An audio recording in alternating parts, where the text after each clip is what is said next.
Everyone, how are you all. I hope आप सब happy और हेल्दी होंगे। तो इस चैनल पर मैं बात करती हूँ फर्टिलिटी ट्रीटमेंट और प्रेगनेंसी की। तो देखिए, मुझसे बहुत सारे कमेंट्स में पूछा जाता है कि 2 वीक्स वेट में क्या प्रिकॉशंस लेने हैं। उससे भी रिलेटेड बहुत सारे क्वेश्चंस होते हैं, जैसे कि सीढ़ियाँ चढ़ सकते हैं या नहीं, कितनी देर बैठ सकते हैं, कितना लेट सकते हैं, बेड रेस्ट ले सकते हैं या नहीं, पानी कितना पीना है, क्या खा सकते हैं, और कितना हम चल सकते हैं, और हम काम कर सकते हैं या नहीं घर का, हम बैठ सकते हैं, ज़मीन में खाना खा सकते हैं, ज़मीन में सो सकते हैं। इस तरह के ढेरों सवाल हैं। तो मैंने सोचा कि मैं अपना खुद का जो डेली रूटीन था मेरा 2 वीक्स वेट में, जब मेरी प्रेगनेंसी हुई थी, मैंने कंसीव किया था, जब का एम्ब्रियो ट्रांसफ़र के जस्ट बाद का मैं आपको पूरे 2 वीक्स वेट का अपना डेली रूटीन शेयर करूंगी। उससे आपको एक आइडिया हो जाएगा कि एग्जैक्टली क्या करना है। अगर आप मुझे फॉलो करना चाहते हैं तो मैं अपने डे बाय डे के पूरे सिम्टम्स भी आपको बताऊंगी। तो इस वीडियो का आप कोई भी पॉइंट मिस ना करें। हो सकता है आपको उस पॉइंट की ज़रूरत हो और आपको उससे हेल्प मिले। देखिए, यहाँ एक इम्पॉर्टेंट बात मैं बताना चाहूँगी। 2 वीक्स वेट में 100% बेड रेस्ट करना ज़रूरी नहीं होता है। इसीलिए मैंने ये वीडियो बनाया है कि आप 100% बेड पे नहीं लेटना है। और डॉक्टर से ये बात बिल्कुल मना करते हैं और ऐसा होना भी नहीं चाहिए। कुछ पेशेंट्स का पूरा ऑफिस भी जाते हैं, काम भी करते हैं, उनका भी पॉजिटिव आता है।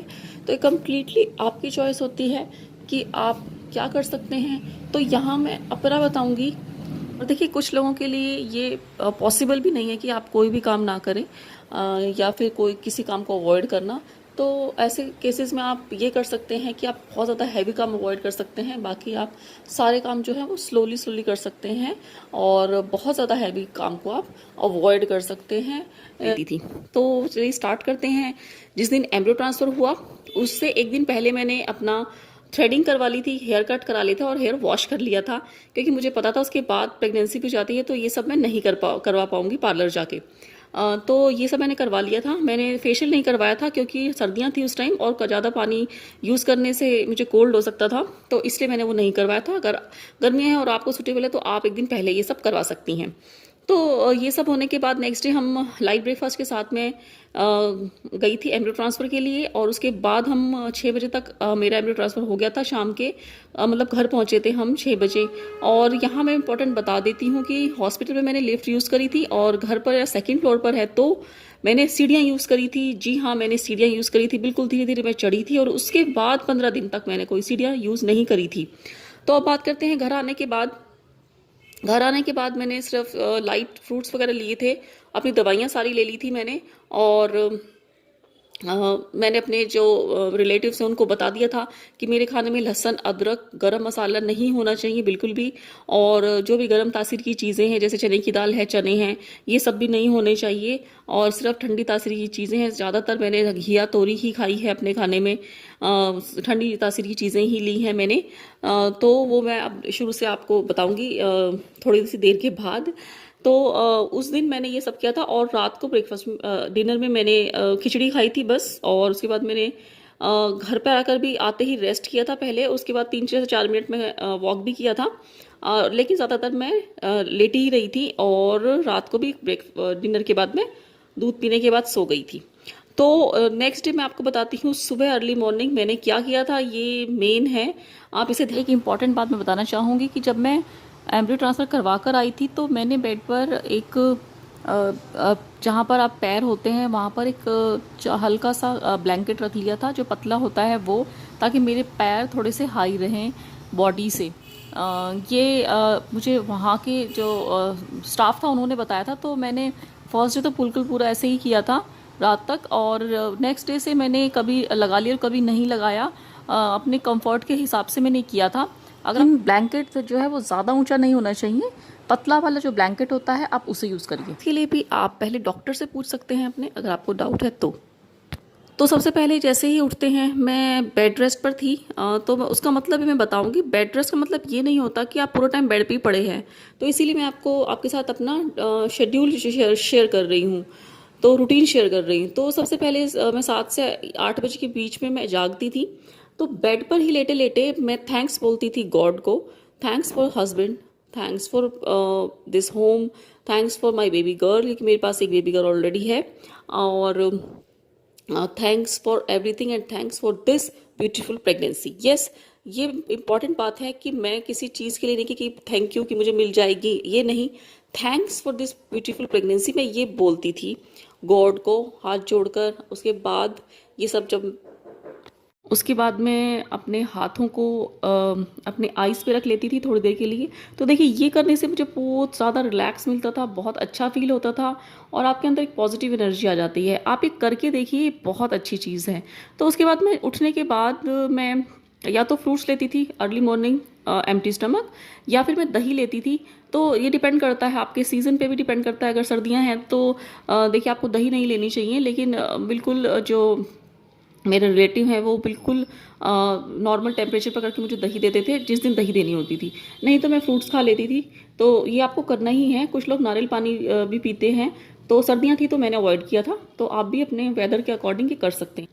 तो इसके बाद मैं उठती थी और नहा लेती थी। देखिए बात लेना बहुत ज़रूरी है, आप भले ही सिर धोएं या ना धोएं, तो बात लेना ज़रूरी है क्योंकि आपको हाइजीन मेंटेन करनी है अपनी। नहा धो के मैं पूजा करती थी। पूजा में मैं आपको बता चुकी हूँ, मैं नम म्यों हो रिंगे क्यों गाती थी। इसमें गिनती होती है, आप कितनी भी बार भी गा सकते हैं, आपकी मर्जी होती है। तो इस तरह मैं गाती थी, मंत्र को गा लेती थी और भगवान से फिर से थैंक्स बोलती थी, पूजा कर लेती थी। ऐसे ज़मीन में बैठ के नहीं करती थी, सिर्फ बेड पे करती थी। मैं लेट के भी कभी कभी लेट के भी कर लेती थी मुझसे, क्योंकि बहुत देर तक बैठा नहीं जाता था। और तो या तो स्टूल पे लेके बैठ जाती थी मैं, जो थोड़ा ऊंचा स्टूल होता है उस पर बैठ के कर लेती थी, चेयर पे बैठ के कर लेती थी, बेड पे भी बैठ के कर लेती थी। तो भगवान से बोल भी देती थी कि बिकॉज मैं बैठ नहीं सकती ज़मीन में, तो इस तरीके से मैं कर रही हूँ, तो आपको गॉड भी कुछ नहीं कहते फिर। तो इस तरह पूजा करने के बाद मेरा ब्रेकफास्ट होता था और ब्रेकफास्ट में मैं लाइट रहता था। आप मेरा डाइट प्लान भी देख सकते हैं, मैंने वीडियो बनाई है अलग से, उसमें क्या खाना चाहिए क्या नहीं खाना चाहिए और क्या मैं खाती थी, ये सब मैंने बताया हुआ है। उसके लिए मैं अलग से लिंक भी दे दूँगी, बाकी मैं यहाँ ब्रीफ में बता देती हूँ। तो ब्रेकफास्ट हो जाता था मेरा एक आधे या 1 घंटे के बाद। तो उसमें ओट्स होती थी या ओट्स का चीला होता था या फिर पराठा होता था, मुझे पसंद है जो कि पराठा दूध के साथ, क्योंकि चाय मैंने बंद कर दी थी। तो ये होता था, और या फिर सब्जी रोटी भी दे देते थे कभी कभी वो, और ज़्यादातर मेरे में घिया और तोरी ही रही है मेरी सब्जियों में। तो और नेक्स्ट उसके बाद ब्रेकफास्ट होने के बाद मैं 10 मिनट तक वॉक करती थी। 10 मिनट वॉक करने के बाद मैं रेस्ट करती थी और उसके बाद मैं बेड पे लेट जाती थी। और बेड पर लेटे लेटे या तो मैं कोई बुक पढ़ लेती थी, मेरे पास काफ़ी कलेक्शन है बुक्स का, तो वो पढ़ लेती थी। नहीं तो मैं अपना मोबाइल को दूर रख देती थी अपने उससे, और उसको स्पीकर पे लगा देती थी।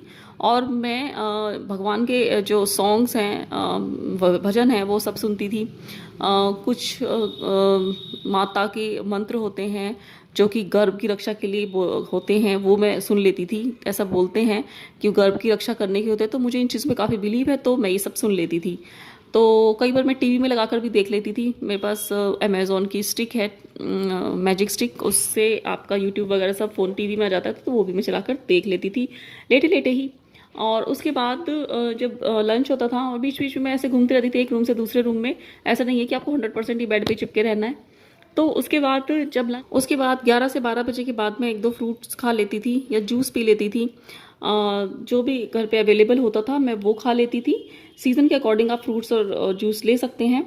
और उसके बाद फिर लंच में मैं मेरे में लंच में एक दाल, एक सब्जी, एक दही, सैलेड और रोटी, ये सब ज़्यादातर होता था। कभी कभी चावल भी होते थे। तो राजमा और छोले बंद होते हैं क्योंकि वो गर्म तासीर के होते हैं, तो बाकी दाल आप ले सकते हैं। तो यही मैंने भी लिया था। तो आप इस तरीके से ये मेरा लंच हो जाता था लगभग 2-2:30 बजे के बाद तक हो जाता था। उसके बाद भी मैं वॉक करती थी 10 मिनट, 10 से 15 मिनट वॉक ज़रूर करती हैं, वो भी धीरे धीरे, ज़्यादा तेज तेज वॉक नहीं करनी होती। तो मैंने ये कुछ काम कर लेती थी। जी हाँ, आपने सही सुना, काम। जैसे कि बालकनी से कपड़े उतार लाती थी, थोड़े बहुत, ज़्यादा एक साथ हैवी नहीं, थोड़े थोड़े करके बालकनी से कपड़े उतार लाती थी, उनको फोल्ड कर देती थी। बैठ के थोड़ी देर के लिए 1-2 कपड़ा प्रेस भी कर लेती थी, ज़्यादा देर नहीं, थोड़ी देर के लिए। टेबल पे रख कर और खड़े होकर जैसे हम प्रेस करते हैं इस तरह से कर लेती थी। और मैं चाय बना लेती थी अपने हस्बैंड के लिए, अपनी बेबी के लिए दूध गर्म करके उसे दे देती थी। कभी कभी ब्रेड का पिज़्ज़ा बना देती थी जिसमें और कुछ बनाना नहीं हो। बाकी अपना ड्रेसिंग टेबल अरेंज कर लेती थी, अपनी अलमीरा सा अरेंज कर लेती थी जिसमें ज़्यादा झुकना या उठना ना पड़े, सिर्फ खड़े खड़े या फिर चेयर पर बैठ के। तो ये सब मैं कर लेती थी। इससे क्या होता है, टाइम पास हो जाता है, हमारा माइंड डाइवर्ट होता है थोड़ा सा। अगर बिल्कुल ही बेड पे लेटे रहेंगे तो ऐसा माइंड में नेगेटिव थॉट्स आने लगती हैं। और बात वहीं पर चली जाती है कि क्या सिम्टम्स थे, क्या थे ये वो। तो ये सब इन सब से बचने के लिए मैं ये सब करती थी। मैं ड्राइंग का कर लेती थी, क्योंकि मुझे ड्राइंग का शौक नहीं है, लेकिन फिर भी ड्राइंग ट्राई करती थी कुछ नया करने के लिए ऐसे। और बुक्स पढ़ लेती थी, जो कि मेरा फेवरेट काम था। और मैं अपनी डेंटिस्ट्री की बुक्स भी पढ़ लेती थी कभी कभी, वो भी मेरे पास हैं, तो वो मुझे फेवरेट काम है मेरा, पढ़ना भी वैसे भी। तो ये मैं सब कर लेती थी। और इसके अलावा मैं यहाँ बताना चाहूँगी, देखिए मैं कपड़े सुखाती नहीं थी, मैं उतार लेती थी। सुखाते हैं जो कपड़े तो वो हैवी हो जाते हैं थोड़े से, तो वो अवॉइड करिए आप, और झुकना पड़ता है उसमें, तो ऐसे मत करिए आप, वो चीज़ अवॉइड करनी है। और दूसरा एक इम्पॉर्टेंट बात कि आप सिर हर रोज़ नहीं धोना, जैसे लंबे बाल होते हैं जब, लेकिन आप हफ्ते में 2 या 3 बार आप हेयर वॉश जरूर करिए। इस मिथ में मत रहिए कि हेयर वॉश करने से जो है वो प्रोजेस्टेरोन बढ़ जाता है, ये वो एक्सेट्रा एक्सेट्रा, ये सब सारा मिथ है। आपको अपने हेयर को क्लीन रखना है, हाइजीन मेंटेन करके रखनी है। बाकी एक इंपॉर्टेंट बात कि मैं नेट लगा के सोती थी ताकि मॉस्किटो बाइट ना हो और मुझे ओडोमॉस वगैरह ना लगानी पड़े। ये पानी मैंने बॉटल रख ली थी अपने पास, क्योंकि सर्दियाँ थी, सर्दियों में प्यास ज़्यादा नहीं लगती और आपको पानी पीना होता है ताकि आपका हाइड्रेशन बना रहे बॉडी में। और पानी वैसे भी अच्छा होता है आपके जो टॉक्सिक मटेरियल है बॉडी के, वो निकालने के लिए। तो मैं हमेशा अपने पास बॉटल कैरी करती थी और इनमें 1.5 से 2 लीटर पानी में पी लेती थी। टी टाइम हो जाता था और उसके बाद मैं टी नहीं पीती थी, तो इस टाइम मैं थोड़ा सा दूध ले लेती थी और दूध के साथ कुछ स्नैक्स हो जाता था। तो स्नैक्स में मेरे को ज़्यादा हैवी नहीं लेती थी। स्नैक्स में मैं जैसे चीला ले लिया, मैंने ओट्स का चीला ले लिया, या फिर मैंने बेसन तो मैंने अपना बंद कर रखा था, तो मैं सूजी का चीला ले लेती थी कभी कभी, या फिर बिस्किट ले लेती थी। तो इस तरह कभी कभार, तो इस तरीके से शाम का हो जाता था। और फिर उसके बाद पूजा करती थी। तो पूजा में मैं इस बार मंत्र को बोलती नहीं थी, तो मैं इस बार लिखती थी कि thank you God for this beautiful healthy pregnancy. इस तरीके से मैं लिखती थी। मैं 555 टेक्निक करती थी, यानी कि आपको 55 टाइम्स लिखना है 5 दिन तक, उसी टाइम उसी जगह उसी पेन से उसी कॉपी से। तो ये मैंने आपको अलग से वीडियो भी बताया था एक बार, तो मैं फिर से बता देती हूँ। 55 टाइम्स कोई भी एक लाइन आप लिख सकते हैं 5 दिन तक, उसी जगह पर उसी टाइम पे उसी पेन से उसी कॉपी से। बाद में थोड़ा मेडिटेशन करती थी, आइज़ क्लोज करके मैं कंसंट्रेट करने की कोशिश करती थी। अपनी आइज़ के बीच में जो सेंटर पार्ट है उसमें मैं थोड़ा सा बीके शिवानी इसको सुनती थी, जो चैनल है उसको सुनती थी। तो उसमें थोड़ा सा मेडिटेशन लगाकर दूर से फ़ोन पे या टीवी पे लगाकर, और मैं थोड़ा सा रिलैक्स करने की कोशिश करती थी। तो इस तरीके से मेरे शाम के भी हो जाता था। और फिर बाकी खाली टाइम पे मैं ज़्यादातर बुक्स पढ़ती थी, और बुक्स से काफ़ी मुझे हेल्प मिली है। उससे क्या होता है, आप कुछ ऐसी बुक्स पढ़ती थी जो मैंने कभी पढ़ी नहीं है, तो उससे इंटरेस्ट बना रहता है और टाइम का पता नहीं लगता कि कहाँ गए। उससे आप कुछ सीखने को भी मिलता है। तो मैं लॉ ऑफ अट्रैक्शन की बुक्स पढ़ती थी, तो उससे मुझे काफ़ी इंटरेस्टिंग लगती है। मुझे ये टॉपिक ही बड़ा इंटरेस्टिंग लगता है मुझे, सबकॉन्शियस माइंड, और ये सब मैं वीडियोज़ भी बनाती रहती हूँ। तो ये सब मैं करती थी, तो ये बहुत ज़्यादा एक्साइटिंग लगता था मुझे। तो मेरे को अपना बाकी चीज़ों पे ध्यान कम जाता था। तो मैं टेंशन फ्री अपने आप ही रहती थी। अगर मैं प्रेगनेंसी के बारे में नहीं सोचूंगी तो मैं टेंशन लूँगी भी नहीं। तो यही मेरा फंडामेंटल था पूरी 2 वीक्स वेट में, और इससे मैं काफ़ी खुश रहती थी। तो इस तरीके से रात हो जाती थी। रात को फिर से डिनर के टाइम पे बस दही छोड़ के सेम लंच जैसा होता था, 1 सब्जी, 1 दाल, 1 रोटी, 1 या 2, और उसके साथ या तो सैलेड होता था या दूध होता था। और अगर दूध खाने के साथ नहीं होता था तो 1 घंटे के बाद दूध होता था रात को। और फिर दूध पीने के बाद मैं रात को जब सोती थी, ये बहुत इम्पॉर्टेंट है, मैं थैंक्स बोलती थी गॉड को कि पूरे दिन के लिए थैंक्स, आज कोई बेकार कुछ हुआ नहीं, बढ़िया हुआ सब कुछ, और इस प्रेगनेंसी के लिए थैंक यू। इस तरह से करते करते मैं मंत्र लेटे लेटे भी गा लेती थी, नमो रिंगे क्यों या ओम भूर्भुवस्सुवः, कोई सा भी मंत्र, और भगवान को याद करते करते, या फिर मैं अपनी डॉटर से बात करती थी पहले, और फिर मैं भगवान को याद करती थी। तो इस तरीके से मैं रात को बहुत रिलैक्स तरीके से सो जाती थी। तो इस तरीके से मैं 2 वीक्स वेट को पास किया। और फिर उसके बाद मैं आपको अपने सिम्टम्स बता देती हूँ। देखिए पहले वीक में तो मुझे कुछ भी पता नहीं लगा, कुछ भी नहीं पता लगा, जैसे नॉर्मल हम रहते हैं ऐसे। उसके बाद आफ्टर 2 वीक्स में मुझे बहुत ज़्यादा सिम्टम्स दिखने लगे। 2 वीक्स के बाद मुझे बहुत ज़्यादा सिम्टम्स दिखने लगे, जैसे कि मुझे बहुत ज़्यादा वीकनेस, और मुझे बहुत ज़्यादा पेन, और मुझे बहुत ज़्यादा 5 to 6 डेज़ के बाद मुझे थोड़ा सा फेस में जो है मेरे काफ़ी पिंपल्स हो गए थे, ब्लैक हेड्स हो गए थे इनफैक्ट, और काफ़ी रफ़ हो गया था फेस, बिल्कुल जैसे बहुत ज़्यादा खुरदरा खुरदरा लगता था फेस पर। मेरे को ऐसा लगता था कि जैसे तो बहुत ज़्यादा फेस ख़राब हो गया है, इस तरीके से था। और मुझे उसके बाद 10th डे पर मुझे नहीं 8th डे पर मुझे 8th डे से मुझे काफ़ी ब्रेथलेसनेस होने लगी थी। मैं सीधा लेट ही नहीं पाती थी, और बहुत ही ज़्यादा अनईजी लगता था, रेस्टलेसनेस होती थी, ब्रेथलेसनेस होने लगी थी। तो ये मेरे मेन सिम्टम थे 2। और उसके अलावा मुझे क्रैम्पिंग इस बार कुछ ख़ास हुई नहीं थी। वैसे क्रैम्पिंग हो सकती है पैरों में या लोअर एब्डोमेन में, बट मुझे नहीं हुई थी। तो मेरे 2 मेन से 10वें 11वें दिन से मुझे कभी कभी आंखों के आगे एक बिल्कुल ब्लैक हो जाता था, ऐसा लगता था जैसे कुछ है ही नहीं, केवल फ्यू सेकंड्स के लिए ऐसा होता था। तो ये 10th डे से होने लगा था। और मुझे ऐसा लगता था शायद मेरे अंदर वीकनेस आ गई है, क्योंकि मैंने काफ़ी चीज़ें बंद कर दी थी खाने में। ऑप्शंस की बात करें तो ज़्यादातर बस ज़्यादा भारी चीज़ें नहीं उठानी, झुकना नहीं है आपको, पैरों के बल नहीं बैठना, ज़मीन में नहीं बैठना, ज़मीन में नहीं लेटना, ज़मीन में नहीं सोना, कोई चीज़ पुल या पुश नहीं करनी, और कुछ उठाना नहीं है। सीढ़ियों पे धीरे धीरे चढ़ना है अगर ज़रूरी है, बहुत ज़रूरी चढ़ना, और कुछ भारी सामान उठाकर तो सीढ़ियाँ बिल्कुल नहीं चढ़नी। तो ये कुछ मेन सिम्टम्स हैं। बाकी मैंने इसकी स्पेशल वीडियो बनाया है, वो जाके देखिए, मैं लिंक डिस्क्रिप्शन में दे दूँगी।